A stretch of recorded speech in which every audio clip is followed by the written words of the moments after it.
We're heading back to the 90s, folks. Let's check out this 1995 thriller. Let's get into it. Hey, welcome back to the channel. Hope you're all doing well out there. And today we're going to go back to 1995 for a 90s thriller. But before we get into it, like, comment, and subscribe. Join me here. I greatly would appreciate that. I also want to mention quickly that I started a Discord. If you look for my name on Discord, Brian Rummel. If you do want to join, you need an account to join. But I set up a bunch of different categories. You can come on by, join me there, and we can talk about movies all day, every day, if that's what you want to do. If you're interested in that, check me out on Discord at Brian Rummel.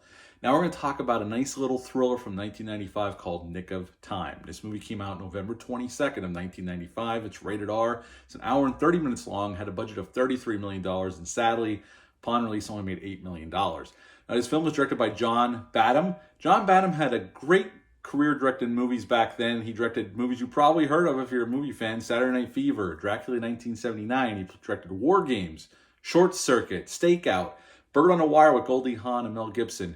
He directed The Hard Way with the great James Woods and Michael J. Fox. He directed Point of No Return with Bridget Fonda and this and other projects as well. So he had a nice run going for him. And in this film, we have a nice little cast here. We're going to concentrate on three actors. The first one is Johnny Depp playing Gene Watson. He plays this normal, everyday public accountant. And honestly, at this time, by the point this movie rolled around, Johnny Depp had already done some quirky characters like Edward Scissorhands, Ed Wood, which I love Ed Wood. I love Edward Scissorhands as well. Benny and June. He was coming off of 21 Jump Street before this, Nightmare on Elm Street. But Johnny Depp, mostly throughout his whole career, especially after this, he's known for mostly playing quirky characters. So whenever you get to see Johnny Depp playing a normal, everyday guy, it almost feels like a little nugget of gold, because you don't get to see it that often. So it's almost like seeing Bigfoot. You think you saw it, but maybe not. And this movie, he definitely plays just a normal, everyday guy. It's just a father trying to get home from his ex-wife's funeral, and we'll talk about it in a second.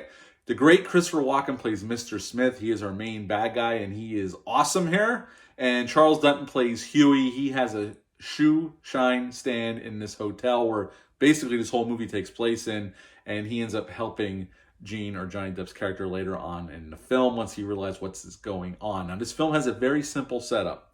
It's his public accountant with his little girl coming home from San Diego on the train. They're going back to Santa Maria where they live, and they stop in L.A., and they get approached by Mr. Smith and this woman who's with him. And at first he thinks he's a good guy. They start driving them towards this hotel, and as Gene asks more questions, he gets told, "You're going to kill the governor for us, or we're going to kill your kid." And that is pretty much, Gene has 90 minutes or less than 90 minutes. This movie kind of unfolds in real time. That's kind of the little MacGuffin of the whole thing. And they give him a revolver with 6 bullets and tell him, they give him the governor's itinerary. She's running for re-election, and she's going to have a bunch of campaign stuff going on in this hotel all day. And he has until the last campaign event to execute her, or they're going to kill his little girl. And that is pretty much Nick of Time. And from there on, and Johnny Depp does a really nice job of showing the panic, the frustration, the just deer in headlights, like not knowing what to do. And everywhere he turns to go ask for help, Christopher Walken's character is not too far behind, keeping an eye on him, while the woman that's with Christopher Walken's character is in the van, keeping an eye on his little girl. And he knows when time's up, they're going to execute his little girl. So he's trying to figure out a way. And as the movie goes along, he tries to figure out a way how to get out of this. And when he starts getting a little bit ahead of Mr. Smith and figuring things out, and along the way, he starts getting help from Huey, who is just a disabled vet who runs this shoe shine stand in the hotel. And finally, after going back to him a few times, Huey starts to realize that this guy is right, and he's being pressured to do something he really doesn't want to do, and they're threatening his daughter, and he ends up helping him later on in the movie. And we get more intrigue because some of the security for the governor is in on it, and her husband's involved in it, and there's some political intrigue angle where the governor promised certain things to certain people, she didn't do it, and now those people want her gone so they can get the governor they want elected. So there's a little bit of political intrigue, but the most intriguing thing about this whole film is just watching Johnny Depp try to figure his way out of this impossible situation. And at the end, we do get a happy ending. Johnny Depp kills Mr. Smith. His daughter gets saved thanks to Huey, and we do have a happy ending, and the governor does not get assassinated. But to watch it all unfold in real time, and John Badham does a really nice job directing here. There's only like one establishing shot in the whole movie, which is kind of odd, but there's a lot of close-ups, there's a lot of handheld shots, a lot of Dutch angles. It's very well shot, and he does ratchet up the tension, and he keeps going back to time, and he'll keep every once in a while he'll just cut back to the time because we know what time he has to have this accomplished by. So every now and then, John Badham cuts back to a clock for here or there throughout the hotel. He does it several times throughout the film, and it's very effective to keep you on the edge of your seat and hoping that he finds his way through this situation. Again, this is a little thriller that's not talked about a lot, and in considering Johnny Depp's filmography, it really doesn't get mentioned that much.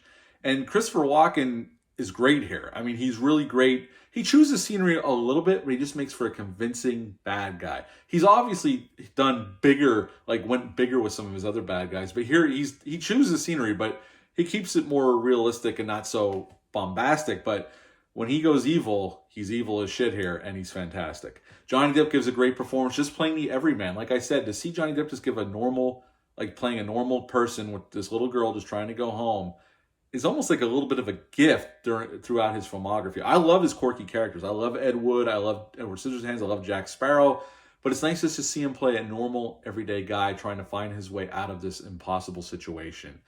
And it's just a really well done thriller. Is it perfect? No, there's a couple plot holes, and the movie has a tendency to go back to it all takes place in this hotel for the most part. I mean, the street outside the hotel, besides the few minutes in the train station beginning, it takes place in and around this hotel for the entirety of the movie, for the most part. About 95% of the movie takes place around this hotel. So we keep going back to the same location, so there can be a little bit of deja vu going on.